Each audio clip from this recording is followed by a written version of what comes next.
んにちは、みなみです。せーの、ポーン。いきなりなんですけど、これがライブ前の私の朝ごはんです。アンパンを乗っけて鏡餅みたいにしてみました。今日はまたロングライドになりそうなので、しっかり糖質をとっておきます。これ、生地にスイートポテトが練り込んであって、すっごく美味しいんですよ。もうこれで今日のライブ終わりでいいんじゃないかなって思っちゃったんですけど、今日もっと楽しみなものがあるので頑張ってレッツゴー。さあ、そんなこんなでスタートなんですけど、今日は私が以前から行きたかったところに自走で行ってみたいと思います。それは江ノ島。もう関東の人にはおなじみだと思うんですけど、江ノ島は神奈川県南部にある有名な観光地です。近くには美味しいグルメスポットもたくさんあって、私の大好きなしらす丼が名物なので、今からもワクワクしています。なんですけど、なんと千葉から自走で行くと往復180キロ。この前の東京湾一周とほぼ同じ距離。でも180キロ走ればしらす丼10杯分ぐらいのカロリー消費できるからラッキーってことで、ガンガン走っていきたいと思います。今日は5時から走り始めたので、江戸川についてもまだ周りは真っ暗でした。なんかカッパとか出てきて川の底に引きずり込まれそうで怖い。でも橋を渡ってたらどんどん日が出てきて、渡りきった頃にはもう一気に明るくなってました。そういえば私、今回からチェーンオイルを変えてみました。今までのオイルはワコーズのチェーンルブで、それがなくなったので、この前初めてフィニッシュラインのドライタイプを買ってみました。ペダルから伝わる足裏への感覚が全然違ってめっちゃ面白かった。荒川を渡って都心の方に入っていきます。結構風が強いけど追い風だから大丈夫なはず。でもということは帰り道は向かい風。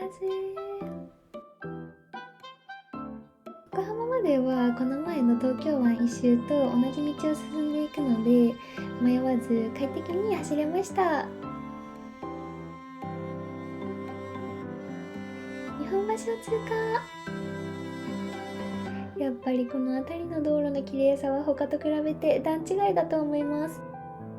段差もほとんどなくて、自転車用のレーンもしっかり用意されていて、私の近所もこれぐらい綺麗だったらいいのにな。ライオンさん久しぶり。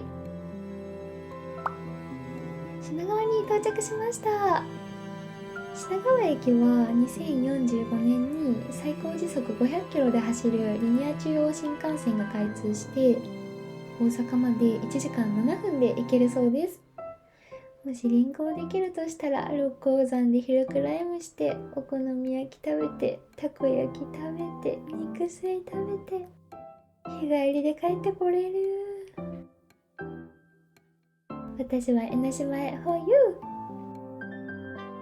品川を出て国道1号線を走って蒲田駅付近まで行くと、私が行ってみたかったスポットがあります。それがこちら、西六号公園、通称タイヤ公園です。公園は3000本のフルタイヤで作られていて、8メートルもあるタイヤでできた怪獣がシンボルです。北海道線や京浜東北線を利用している方は一度は車窓から見たことがあると思うんですけど、電車からも一目でわかるぐらい特徴的な公園で、一度は行ってみたかったところです。タイヤは近くの自動車修理工場や航空会社の協力で集められたそうで、町工場が多い大田区ならではって感じで面白いですよね。せっかくなので怪獣さんの足元でカロリーメイトの補給をしようと思います。おいしい。君も補給する？取られた。ご飯を横取りするようなやつは川鍋。を渡って神奈川県に入ります。しばらく走ってなんか街並みが綺麗になってきました。そう、ここは横浜。2021年4月に桜木町と運河パークを結ぶ横浜エアキャビンが開通しました。デザインもなんかドラえもんが出てきそうな近未来感があってかっこいい。横浜は来るたびに新しい変化があって楽しい街です。人時間を見ると10時34分。前回東京湾一周の時と全く同じタイムスケジュールで走ってる。デジャブか。でも今回はフェリーの時間はないのでもっと横浜を堪能していきたいと思います。次はこちら。横浜といえば中華街。中華街の入り口であんまんを食べました。ロードバイクで中まで行くと迷惑だと思ったので、隣のセブンイレブンで気分だけ中華街。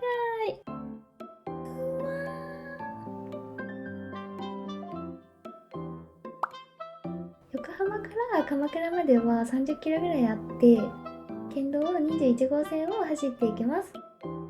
交通量は比較的多かったんですけど、適度にアップダウンがあって走っていて楽しいコースでした。とちょっとでしらす丼。北鎌倉駅に着いたので鎌倉の中心街まであとちょっとです。北鎌倉駅あたりからガラッと雰囲気が変わって走っているとお寺やカフェ、雑貨屋さんとかが沿道に並んでいて観光地って感じでした。鶴岡八幡宮に到着。鶴岡八幡宮は鎌倉の中心にある人気の観光スポットです。ロードバイクは中まで入れないんですけど、山の鳥居の奥にあるこの太鼓橋が見どころの一つです。この橋は太鼓のように反り返っていて、その勾配は30度もあるみたいです。隠れ昼からスポットなのでぜひ挑戦してみてください。冗談です。由比ヶ浜から一直線に続いている参道に沿って海に向かって走っていきます。1の鳥居を抜けると海だ。今日はすごいいい天気で太陽の光が水面に反射してキラキラしてすっごく綺麗でした。ここまで80キロ走ってきたけど疲れが一気に吹き飛んだ。由比ヶ浜を出た後は国道134号線を海沿いに走っていきます。この道路は休日になると大渋滞になるみたいなんですけど、今日は平日だったので潮の香りを感じながら気持ちよく走ることができました。夜勤は大変だけど平日にライドできるのが看護師のちょっと嬉しいところ。軽いアップダウンの後、ついに目的の江ノ島が見えてきた。かわいい江ノ電を横目で見ながらしらす丼までラストスパート。ちなみに江ノ島が観光地として有名になった歴史は江戸時代まで遡ります。江戸時代の太平の世で裕福になった庶民は当時禁止されていた自由な旅行を神社仏閣の参拝という名目で行っていました。その目的地として江戸近郊の大山や江ノ島を含む湘南エリアが注目され人気となっていたようです。江戸から戸塚、藤沢、鎌倉、金沢、そして江戸までのルートを 3,4 日かけて徒歩で回っていたようです。東京江ノ島間は昔からロングライドの聖地だったんですね。そんなこんなで江ノ島到着。遠くに箱根の山々も見えました。いつかあそこを越えて芦ノ湖までも行ってみたいな。西緑地駐輪スペースというところに無料で駐輪できるのでそこに止めさせてもらいました。早速ロードバイクを止めて江ノ島観光へ行ってきます。お店の並ぶ通りには海の幸がいっぱい並べてありました。全部美味しそう。そしてお待ちかねのしらす丼はこちらの上花さんでいただきます。着丼いただきます。今回はネギトロしらす丼にしました。生のしらすは禁漁中だったみたいで食べられなかったんですけど、塩味の効いた釜揚げしらすに新鮮なタラと温泉卵のハーモニーが最高にマッチしてました。すっごく綺麗な内装だったから最近できたお店なのかな。ペロッと完食。ごちそうさまでした。さあ、しらす丼も食べてお腹いっぱいになったんですけど、実はもう一つ行きたいところがこの江ノ島神社の参道の奥にあるんです。それがこちら、タコせんべい。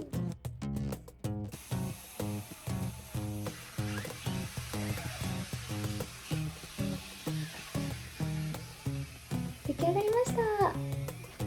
新鮮な小ぶりのタコを丸ごと 2,3 匹使って1トンの力でプレスされたタコせんべいは、ほんのり醤油味のピリ辛風味でうまみがギュッと詰まっていて、とっても美味しかったです。6時間ぐらいかけてここに来て、たった1時間しか江ノ島にいられなかったんですけど、千葉県民は家が遠いのでさっさと帰ります。行きと同じく国道134号線を鎌倉方面に戻る途中に有名なあのスポットがあります。それがこちら、鎌倉高校前駅。皆さんもご存知かと思うんですけど、スラムダンクのオープニングに出てくる場所で関東の駅100選にも選ばれています。私の高校時代にいた愛媛には田んぼと畑しかなかったから、こんなおしゃれなところで青春を送れるなんて羨ましすぎる。あと海沿いにも雰囲気のいいカフェやレストランが並んでいて、地中海ってこんな感じなのかなって思いました。江ノ島をバックに景色と海の香りを楽しみながら帰ります。短いけど坂発見。今日はずっと平坦を走っていたので、登りがあると嬉しくなっちゃいました。そういえば最近気づいたのは、ホイールやタイヤを変えるってすっごい効果があるんだなってことです。今までは平坦もインナーでずっと走ってたんですけど、ホイールとタイヤを変えたことで、今ではアウターでずっと走れるようになりました。もっとお金を貯めていろいろカスタマイズしていきたいです。横浜に戻ってきました。本当はこんなことしてる場合じゃないんですけど、ドマーネと一緒に記念撮影。時刻は16時12分。お家まであと60キロなんですけど、頑張って帰ります。しばらく走って最後の補給。今回はオレンジ味のレッドブルといちごサンドです。なんか情熱的な色の組み合わせになっちゃったんですけど、とても美味しかったです。好きなものは好きなだけ食べられるなんて、ほんとロングライドって楽しい。多摩川通過、蒲田通過。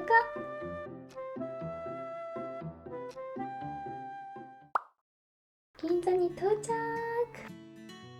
夜の銀座は本当に綺麗で、電車で来ている時とはまた違った感動がありました。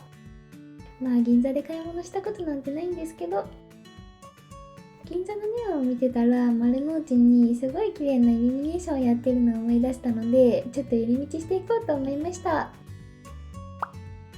毎年冬の間、丸の内中通りの 1.2 キロの区間がライトアップされていて、白色のライトだけなのにすっごい綺麗で、私の大好きなところです。でもこんなところにサイクルウェアで来てる人誰もいない。夜の東京駅綺麗。丸の内にビアンキストアもありました。トレックもいいけどビアンキもかっこいいですよね。店頭に飾ってあるカーボンフレームが羨ましすぎる。イルミネーションも堪能できて大満足なので、残り30キロ頑張ります。ようやく荒川まで戻ってきました。今回は前回の東京湾一周とほぼ距離は変わらなかったんですけど、行きも帰りも信号が多かったからか握力がなくなってしまって、最後の方は下半に持ち替えてブレーキをかけてました。なんかペダルにも力が入らなくなってしまって、最後はゆるゆる帰ってたんですけど、走る時の道選びもちゃんと考えないといけないなって思いました。でも今日はおろしたてのコンチネンタルのタイヤで江ノ島まで長い距離走れて、美味しいしらす丼も食べれて大満足の一日でした。次はどこ走ろうかな。今日はそんな感じで動画を終わりたいと思います。今日も最後までご視聴ありがとうございました。この動画がいいなって思ったらグッドボタンとチャンネル登録お願いします。じゃあ